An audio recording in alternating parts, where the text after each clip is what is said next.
I was a little bit worried, believe it or not, because I didn't find a topic to upload on this channel. And as I was wondering what to do, a Marvel editor falls into my lap. And the way it happened is that I was on the Twitter. And Dana Schwartz, the writer for She-Hulk, that famous comic book that I'm pretty sure everyone has in their houses, was dissing on South Park. Apparently, South Park is damaging to our culture. So I was a little bit taken aback. I didn't know that me and Dana Schwartz have things together, but apparently we do, and that is a culture. Now, this is a little bit weird for me, because I just watched the commercial for Scandinavian Airlines, and then I watched The Guardian talking about how Canada doesn't have a culture. But apparently we do have a culture. We do, and unfortunately it's irreparable damaged by South Park. Because you see, people like Dana Schwartz, who write comic books and are into entertainment, they focus on critical theory. And unfortunately, humor stands in the way of that critical theory and is a problem. Humor has to go. In other words, it's not that she doesn't like South Park. No. You shouldn't like it either. In fact, it shouldn't exist. And I kind of agree. I mean, South Park makes fun of Christianity a lot, and we need strong Christians' value for our culture, don't we, Dana Schwartz? I think we need God back into our lives, and South Park did the horrible thing of mocking Jesus Christ, of mocking Santa Claus. Horrible. Look, she cares about the vulnerable young man. Vulnerable young man. She can't sleep at night. Dana Schwartz is such a compassionate human being that she cannot sleep at night because she thinks about the vulnerable white men that have been hurt irredeemably by awful people like Matt and Trey. Rich white guys. Horrible. Now, listen, I am the type of person that is not a bigot.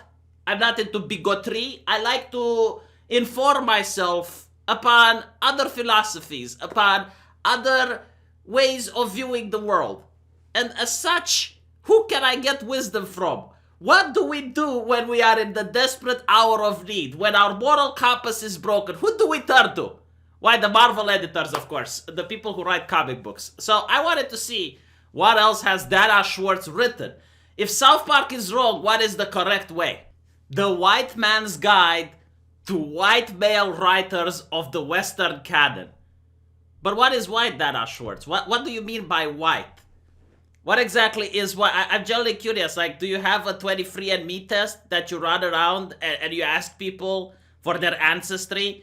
Apparently she does. Like, look, she is the type of person that is locked into her house. She's spooked. She's spooked because she's scared of angry young white men in trench coats. Like, for her, ISIS is not a problem. Like, she can go into Baghdad. She can go into Iraq. You know, like, it's fine. It's fine. She's not going to be afraid. But on the streets of Hollywood is where she is the most terrified. I just, oh my God, I don't know how she manages to live in a white nation. Can you imagine the terror that lives in this person's heart? I think I need to donate to her Patreon, buy her book. Look at this. The literary canon as it exists is racist and patriarchal, and it keeps reinforcing itself. So I don't know what her father did to her, but I'm really sorry, Dana. I think your daddy needed to love you more. Because apparently you don't like anything that has to do with the patriarchy. And the patriarch of your family done goof, Dana. I'm sorry. You know, I wish you would have grown up in my family so you can be filled with love and care and compassion. But instead, you grew up in a horrible family where your dadu wasn't nice to you, and now you're afraid of angry white men.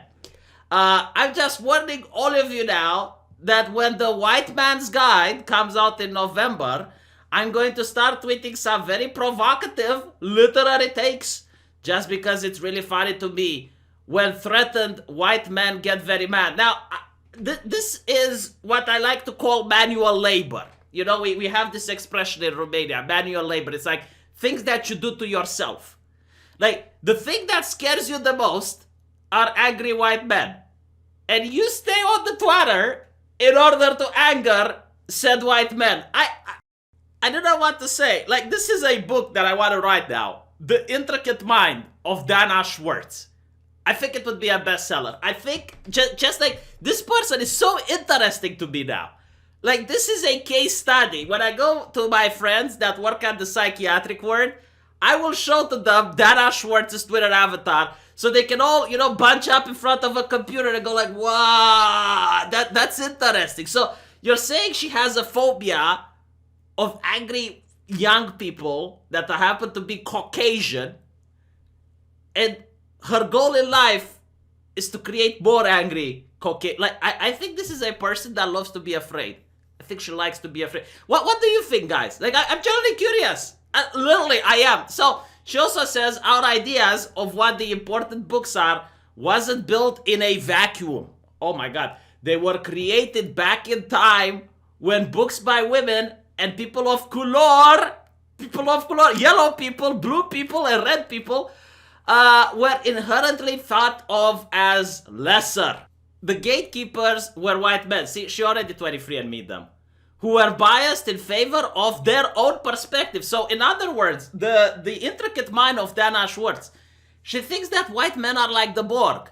And if one of us writes something, then all of us share the same perspective. My God, no, this is actually so fascinating. But what I also want to point out is that the Nazis also didn't like the gatekeepers of books because they were Jewish. I'm worried that Dana Schwartz might suffer from anti-Semitism. I think when she says white, she actually means Jewish people. She might be Jewish herself, I don't know, but I have seen people that hate themselves in the past. What if Dana Schwartz is one of them? I'm genuinely curious. Like with the Women's March in the United States, she's from the US, isn't she? Oh my God.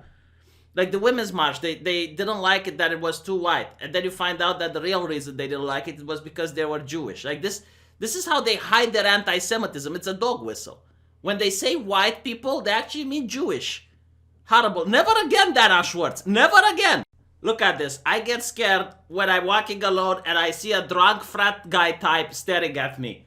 Well, you know what, Dana Schwartz? It's good that you came here. It's good that you came to my channel so I can give you the solution for your problems.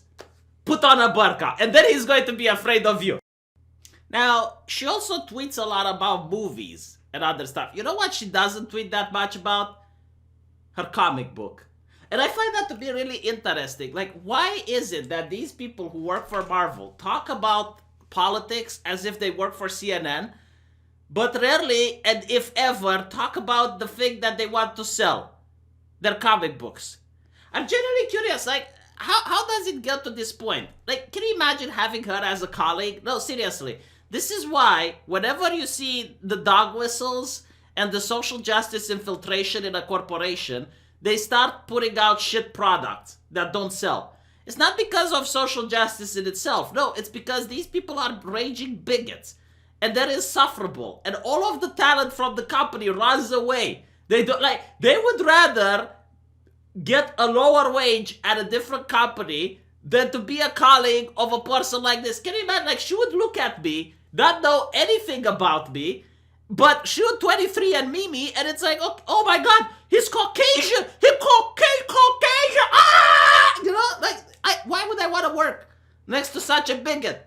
But anyway, she goes on and she says that The Last Jedi is objectively, like, now art is not subjective anymore, alright? We done the deconstruction. We deconstructed the prequels, we deconstructed that, now we're building up. We're building up, and it's like, it's objectively the best Star Wars movie. Best looking, most interesting, but it doesn't sell. I mean, there are still toys on the shelves gathering dust from The Last Jedi. But, I mean, it is objectively the best. People are just stupid. What about the white man in the Star Wars universe? She has 0% interest. I mean, she has the same level of interest in the white men in Star Wars universe as white men have in her own comic book. The worst thing you could do, and I don't want you to do it because I care about Dana Schwartz, all right? Like, she is the type of person that I want to write a book about, so I want her to be untouched, unpolluted by other people on the internet. So the worst thing you could do to her would be to purchase her comic book as a white man. Can you imagine how she wouldn't be able to sleep at night knowing she's got like money from you? Because that would be like blood money for her, right? So whatever you do not purchase her comic book because that would upset her. No, seriously. Seriously, should have to donate that money. She wouldn't be able to take it. My God. All of the people writing me incredibly detailed and elaborate emails on why I'm wrong about The Last Jedi don't seem to understand how few fucks I give about them. What a compassionate person. You know, engaging in dialogue and really appreciating when people care enough about her to challenge her opinions. Do not challenge her opinions. Do not contact her. Do not talk with her. Let her talk into the vacuum that she was mentioning before. Rian Johnson had to make that movie with one hand tied behind his back, and he delivered a visual feast. You ungrateful dweebs. Yes, you need to understand, okay? This is how movies work and how comic books work. They're a gift. They are a gift from an editor and a publisher. Like, you need to understand, the director, Rian Johnson, he is a holy man. He is a man of power. He is better than you. He is the aristocracy. And through his hard work, he created a movie as a gift for you. Now, I know some of you might say, well, you know, V, I don't have a lot of money. You know, I go to work, I work hard in order to produce the cash. That's what a bigot thinks. That's what a racist thinks, okay? You need to take your money and give them to Hollywood, because that is progressivism. That is the new left-leaning ideology. That is socialism. You take your money and you give them to the for-profit multi-billion-dollar corporation, the boss, or else you're a bigot and a sexist and a racist and a fascist and a Nazi and a In all honesty, I hope that you guys subscribe to me. You know, that's how you fight bigotry. That's how you fight racism. You subscribe to this channel and you watch my videos and you donate money to me rather than the boss. I'll see you guys later.